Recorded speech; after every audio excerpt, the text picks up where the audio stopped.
Hello दोस्तों, स्वागत है आपका आज के हमारी नई वीडियो में। दोस्तों, पापाकुंशा एकादशी की आप सभी को हार्दिक शुभकामनाएं।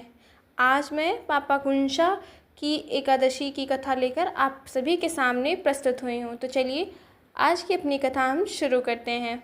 सनातन धर्म में एकादशी व्रत को अत्यंत पवित्र और मोक्षप्रद माना गया है।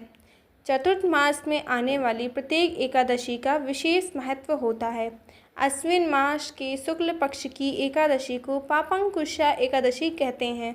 यह तिथि सामान्यतः विजयादशमी दशहरा के बाद आती है।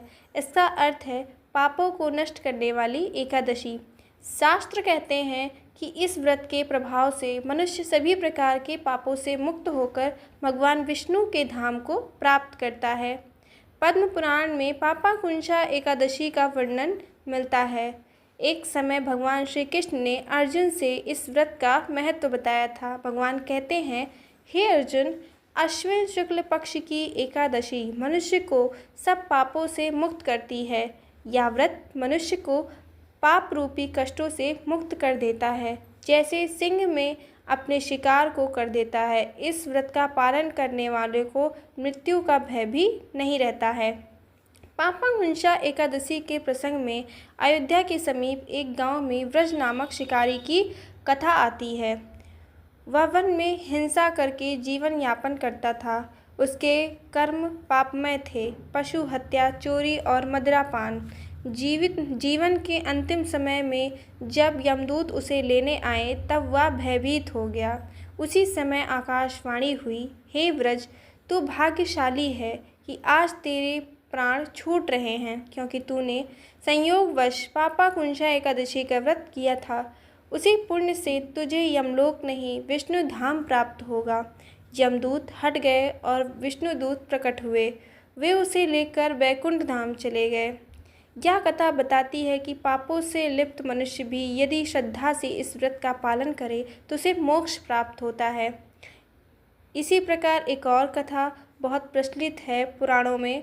वन में एक स्त्री अपने परिवार का भरण पोषण करने हेतु पक्षियों को पकड़कर बेचती थी। एक बार संयोगवश उसने एकादशी के दिन उपवास कर लिया।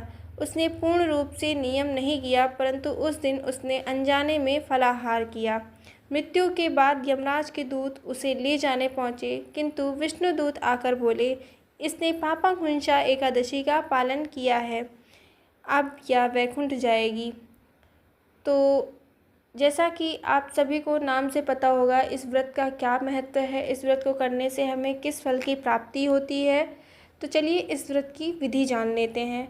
इस व्रत को करने से पहले सर्वप्रथम स्नान कर भगवान विष्णु का ध्यान करना चाहिए। घर में गंगा जल छिड़क कर शुद्धि करनी चाहिए।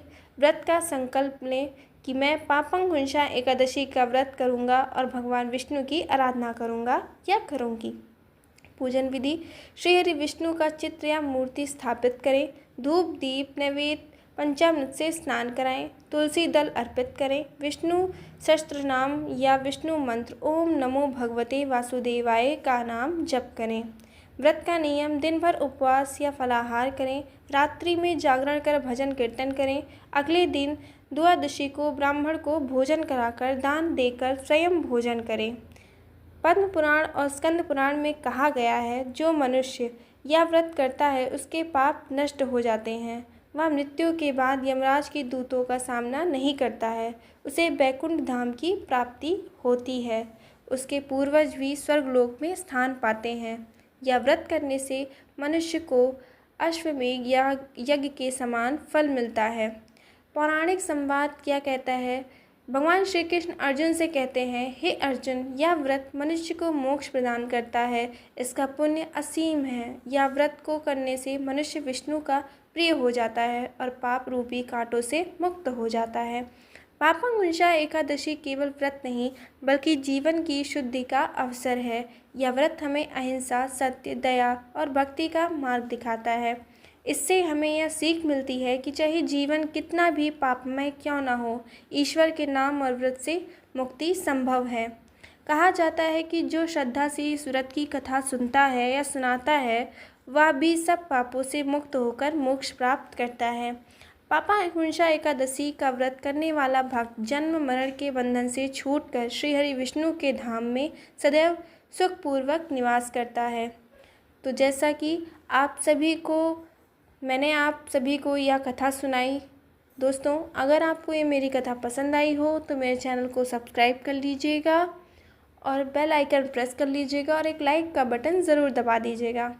भगवान विष्णु करें आप सभी की मनोकामनाएं संपूर्ण हो, आप सभी लोगों को सुख शांति की प्राप्ति हो और आप सभी लोग स्वस्थ रहें। तब तक के लिए जय श्री विष्णु।